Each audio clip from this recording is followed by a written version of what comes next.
എല്ലാവരുടെയും പ്രിപ്പറേഷൻ ഏതുവരെയായി? നമുക്കിനി എക്സാമിന് വളരെ കുറച്ച് ദിവസമേ ഉള്ളൂ അല്ലേ? ഓവർസിയർ ലെവൽ എക്സാമിന് എല്ലാവരും കാത്തിരുന്ന എക്സാമാണ് നമ്മുടെ ഫസ്റ്റ് ഗ്രേഡ് എക്സാം. ഒരുപാട് വേക്കൻസീസ് ഉണ്ടാവും. അതേപോലെ തന്നെ നമുക്ക് ഡിപ്പാർട്ട്മെന്റ് വൈസ് നോക്കുകയാണെങ്കിലും നല്ല 2 ഡിപ്പാർട്ട്മെന്റിലേക്കാണ് എക്സാം ഇപ്പോൾ വിളിച്ചിട്ടുള്ളത്. ഈ ഒരു അവസാന ഘട്ടത്തിൽ നിങ്ങൾ ഇനി പുതിയ സബ്ജക്റ്റുകളൊന്നും പഠിച്ചു തുടങ്ങരുത്. എന്തൊക്കെ കാര്യങ്ങൾ ശ്രദ്ധിക്കണം എന്നുള്ളതാണ് ഇനി ഞാൻ പറയാൻ പോകുന്നത്. പുതിയ സബ്ജക്റ്റുകളൊന്നും പഠിച്ചു തുടങ്ങരുതെന്ന് ഞാൻ പറഞ്ഞു. എന്ന് വെച്ചാൽ നിങ്ങൾ കുറേ സബ്ജക്റ്റുകൾ പഠിച്ച് തീർന്നിട്ടുണ്ടാകും. ഒരു സബ്ജക്റ്റ് മാത്രം നിങ്ങൾ പെൻഡിങ് വെച്ചു. അതിപ്പോൾ ഞാൻ പഠിച്ചു തുടങ്ങാമെന്ന് വിചാരിച്ച് നിങ്ങൾ തുടങ്ങിയേക്കരുത്.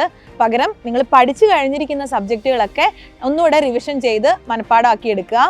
പുതിയ സബ്ജക്റ്റുകൾ തുടങ്ങാനുള്ളത് നിങ്ങൾ എന്ത് ചെയ്യുക, അതിലെ വളരെ ഇമ്പോർട്ടൻ്റ് ആയിട്ടുള്ള സെക്ഷൻസിൻ്റെ ക്വസ്റ്റ്യൻസ് ചെയ്ത് പഠിക്കുക. ഇനി എക്സാമിന് പോകുന്ന സമയത്ത് എങ്ങനെയാണ് റിവൈസ് ചെയ്യേണ്ടത്? എല്ലാവരും പല കുട്ടികളും ചെയ്യുന്ന കണ്ടിട്ടുണ്ട്. ഒരു സബ്ജക്റ്റ് എടുക്കുന്നു, ഇപ്പം ബിൽഡിംഗ് മെറ്റീരിയൽ ആണെങ്കിൽ ബിൽഡിംഗ് മെറ്റീരിയൽ ആദ്യം തൊട്ട് അവസാനം വരെ കാണാതെ ഒന്നുകൂടെ വായിച്ചെടുക്കും. അങ്ങനെയല്ല നിങ്ങൾ റിവിഷൻ ചെയ്തെടുക്കേണ്ടത്.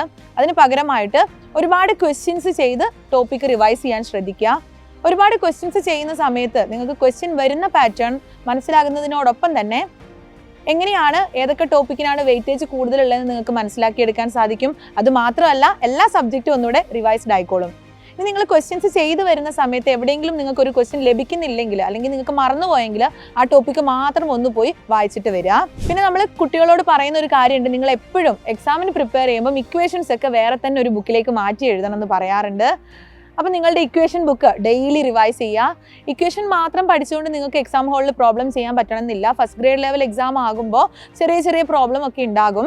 അപ്പോൾ നിങ്ങൾ എന്ത് ചെയ്യണം, ഇക്വേഷൻസ് നന്നായി മനസ്സിലാക്കി അതിൽ കൊണ്ടുപോയി വാല്യൂ സബ്സ്റ്റിറ്റ്യൂട്ട് ചെയ്ത് കാൽക്കുലേഷൻസ് ചെയ്ത് റിസൾട്ടിലേക്ക് എത്തണം അല്ലേ? അത് സ്പീഡാക്കണമെങ്കിൽ നിർബന്ധമായിട്ടും നിങ്ങൾ ഒരുപാട് പ്രോബ്ലം ചെയ്ത് പഠിക്കണം. എന്നാൽ മാത്രമേ എക്സാം ഹാളിൽ നമുക്ക് സ്പീഡായിട്ട് ആൻസർ കിട്ടുള്ളൂ. അപ്പോൾ നിങ്ങൾ എന്ത് ചെയ്യുക, പ്രോബ്ലം വരുന്ന സബ്ജക്റ്റുകൾ പ്രോബ്ലം നന്നായിട്ട് ചെയ്ത് പഠിക്കുക. അതിൻ്റെ ഇക്വേഷൻസ് ഒക്കെ നന്നായിട്ട് റിവൈസ് ചെയ്യാം. പിന്നെ എക്സാം അടുക്കുമ്പോൾ ഉണ്ടാവും എല്ലാവർക്കും ഒരുപാട് ടെൻഷൻ വരും. ആ ടെൻഷനൊക്കെ അങ്ങ് മാറ്റി വെക്കണം. ടെൻഷൻ ആയിട്ടുണ്ടെങ്കിൽ ഒരിക്കലും നമുക്ക് എക്സാമിന് നന്നായിട്ട് പ്രിപ്പയർ ചെയ്യാനോ ഇനി എക്സാം ഹാളിൽ പോയാൽ എക്സാം നന്നായിട്ട് എഴുതാനോ പറ്റത്തില്ല. ടെൻഷൻ ആയിട്ടുണ്ടെങ്കിൽ നമ്മൾ പഠിച്ച കാര്യങ്ങൾ മറന്നു പോകും. അതേപോലെ ടെൻഷൻ ആയിട്ടുണ്ടെങ്കിൽ ചിലപ്പോൾ നമ്മൾ രാവിലെ പഠിക്കാനിരിക്കുന്നുണ്ടാകും, വൈകുന്നേരം വരെ വായിക്കുന്നുണ്ടാകും, പക്ഷേ ടെൻഷൻ ആയിട്ടുണ്ടെങ്കിൽ ഒന്നും ഓർമ്മയുണ്ടാവില്ല. അപ്പോൾ നമ്മൾ എപ്പോഴും മനസ്സിനെ ഫ്രീ ആക്കി വെക്കുക. മനസ്സിനെ ഫ്രീ ആക്കി വെക്കുക എന്ന് പറയുമ്പോൾ നിങ്ങൾക്ക് ടെൻഷൻ ആവുന്നു എന്ന് തോന്നുമ്പോൾ ഏതെങ്കിലും നല്ല മോട്ടിവേഷണൽ ആയിട്ടുള്ള ഒരു വീഡിയോ കാണുകയോ അല്ലെങ്കിൽ ഒരു പാട്ട് കേൾക്കുകയോ അല്ലെങ്കിൽ ഒന്ന് പുറത്തിറങ്ങി നടന്നു വരികയൊക്കെ ചെയ്താൽ ഒരുപാട് ടെൻഷൻ മാറും. അപ്പോൾ ആ ഒരു രീതിയിലേക്ക് നിങ്ങളുടെ പ്രിപ്പറേഷനെ മാറ്റിയെടുക്കുക.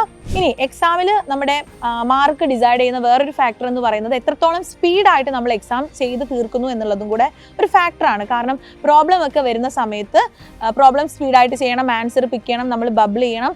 അപ്പോൾ അത് സ്പീഡാക്കാൻ വേണ്ടി നിങ്ങൾ ഒരുപാട് മോക്ക് ടെസ്റ്റുകൾ അറ്റൻഡ് ചെയ്യേണ്ടതായിട്ടുണ്ട്.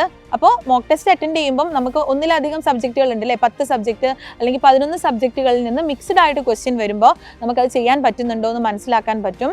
ടോപ്പിക് വൈസ് ആയിട്ടുള്ള ടെസ്റ്റുകൾ ചെയ്യുമ്പോൾ നമുക്കൊരു ടോപ്പിക്ക് പഠിച്ചു, നമ്മൾ ആ ടോപ്പിക്കിൻ്റെ മാത്രം ചെയ്യുമ്പോൾ ഒന്നുകൂടെ എഫക്റ്റീവായി നമുക്ക് ചെയ്യാൻ പറ്റും. പക്ഷേ മോക്ക് ടെസ്റ്റുകൾ അറ്റൻഡ് ചെയ്യുമ്പോഴാണ് ഒന്നിലധികം സബ്ജക്റ്റുകൾ മിക്സ്ഡ് ആയിട്ട് ക്വസ്റ്റ്യൻസ് വരുമ്പോൾ നമുക്ക് എക്സാം ഹാളിൽ നിന്ന് അത് ചെയ്തെടുക്കാൻ പറ്റുന്നുണ്ടോ എന്ന് മനസ്സിലാക്കിയെടുക്കാൻ സാധിക്കുക.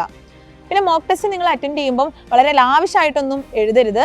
പകരം എക്സാം ഹാളിൽ നിങ്ങൾ എങ്ങനെയാണോ ഒരു എക്സാം അപ്പിയർ ചെയ്യുന്നത് അതേപോലെ ഇരുന്ന് എക്സാം എഴുതുക. നമുക്ക് സാധാരണ എക്സാം ഹാളിൽ സമയം ഉണ്ടാവുക 1.5 മണിക്കൂറാണ് ഒരു എക്സാമിന്. നിങ്ങൾ മോക്ക് ടെസ്റ്റുകൾ എഴുതുമ്പോൾ എപ്പോഴും 1 മണിക്കൂറിനുള്ളിൽ തീർക്കുന്ന രീതിയിൽ എഴുതി ശീലിക്കുക. അപ്പോൾ അത് നിങ്ങൾക്ക് ബെനിഫിറ്റ് ഉണ്ടാക്കി തരും. പിന്നെ ഇപ്പോൾ ഭയങ്കര മഴക്കാലമൊക്കെ ആണല്ലേ? എക്സാമിൻ്റെ തലേ ദിവസം ഹോൾ ടിക്കറ്റ് എടുക്കാമെന്നൊന്നും വിചാരിച്ച് ആരും ഇരിക്കരുത്. എക്സാമിൻ്റെ ഹോൾ ടിക്കറ്റ് നമുക്ക് നേരത്തെ തന്നെ പ്രൊഫൈലിൽ ലഭിക്കും. അപ്പോൾ മഴക്കാലം ആയതുകൊണ്ട് ചിലപ്പോൾ നമുക്ക് പോയി പ്രിൻ്റ് എടുക്കാനോ കറണ്ടിൻ്റെ അവൈലബിലിറ്റി ഇല്ലാതിരിക്കുക, അങ്ങനത്തെ പല പ്രശ്നങ്ങളും വരും. അപ്പോൾ ഹോൾ ടിക്കറ്റ് പ്രൊഫൈലിൽ വരുമ്പോൾ എന്ത് ചെയ്യുക, എല്ലാവരും വേഗം തന്നെ പോയി ഹോൾ ടിക്കറ്റ് പ്രിൻ്റ് എടുത്ത് വെക്കുക. പിന്നെ എക്സാം ഹോളിലേക്ക് നമുക്ക് രാവിലെയാണ് എക്സാം ഉണ്ടാവുന്നത് ഇപ്പോൾ. അപ്പോൾ ആ രാവിലെയാണ് എക്സാം എങ്കിൽ നേരത്തെ തന്നെ എത്തുന്ന രീതിയിൽ വീട്ടിൽ നിന്ന് ഇറങ്ങാൻ ശ്രമിക്കുക. പിന്നെ ഒരിക്കലും എക്സാമിൻ്റെ തലേ ദിവസം ഇരുന്ന് ഉറക്കമൊഴിച്ചിരുന്ന് ഒന്നും പഠിക്കാൻ നിൽക്കരുത്. തലേന്ന് നിങ്ങൾ പഠനം നിർത്തുക. മനസ്സിനെ ഫ്രീ ആക്കിയിട്ട് എക്സാം ഹാളിലേക്ക് നിങ്ങൾ പോകണം. അല്ലാതെ തലേന്ന് ഇരുന്ന് കുറേ നേരം ഉറക്കമൊഴിഞ്ഞ് വായിച്ചിട്ടുണ്ടെങ്കിൽ പിറ്റേ ദിവസം എക്സാം ഹാളിലേക്ക് പോകുമ്പോൾ നമുക്കൊന്നും കറക്റ്റായിട്ട് ഓർത്തെടുക്കാനോ എഴുതാനോ ഒന്നും സാധിക്കില്ല.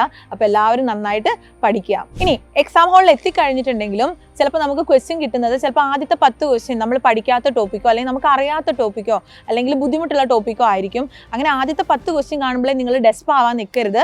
ആദ്യത്തെ 10 ക്വസ്റ്റ്യൻ നോക്കുമ്പോൾ നിങ്ങൾക്ക് കിട്ടുന്നില്ല എന്നുണ്ടെങ്കിൽ വേഗം അടുത്ത സെറ്റ് ക്വസ്റ്റ്യനിലേക്ക് നിങ്ങൾ പോവുക. അറിയുന്ന സെറ്റ് ക്വസ്റ്റ്യൻസ് സ്പീഡായിട്ട് ചെയ്യുക.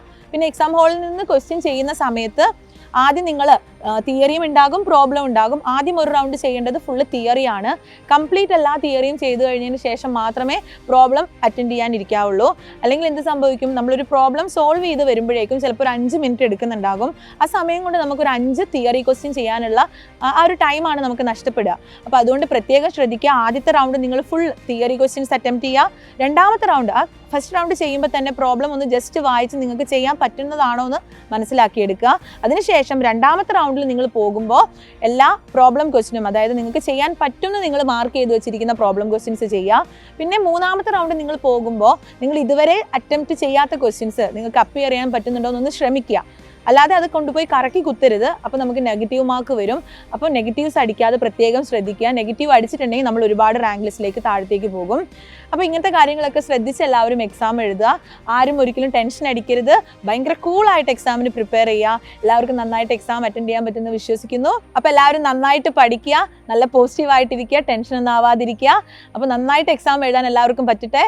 All the best.